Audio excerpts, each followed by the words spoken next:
Liz Truss has signaled her intent for government departments to pull out from LGBTQ+ charity Stonewall's employment scheme, which generates tons of cash for the organization.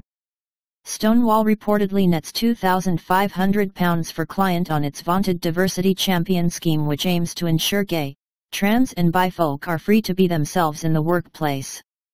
But the charity has run into disrepute. Last week, the Equality and Human Rights Commission determined Stonewall's program did not constitute best value for money, with its chairwoman, Lady Falkner, asserting that women had a right to challenge transgender identity. Employment Dispute Service, ACAS, has also withdrawn for cost reasons. A week before, Essex University apologized to two academics who had their reputations nearly ruined at the hands of brutal woke guidelines set out by Stonewall. Under the diversity program, the 800+ enlisted public and private institutions are required to put in place trans policies outlawing transphobic teaching and research. Academics Joe Phoenix and Rosa Friedman fell foul of the woke policies for questioning certain trans rights in an entirely scholarly setting. Phoenix is a professor of criminology and has examined the suitability for male-born trans inmates to do time alongside female prisoners. Both were deplatformed, with Friedman potentially missing out on a job because of her Stonewall blacklisting.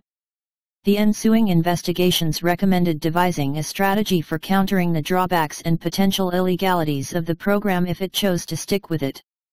Now Truss has taken on the mantle.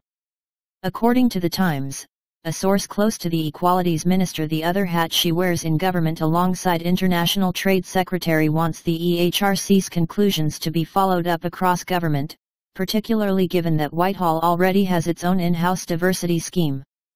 However, in spite of holding the Equalities portfolio, the Cabinet Office is reported to have the final say over whether to boot out Stonewall, depriving it of taxpayer funding. Government departments are said to account for a third of its clients.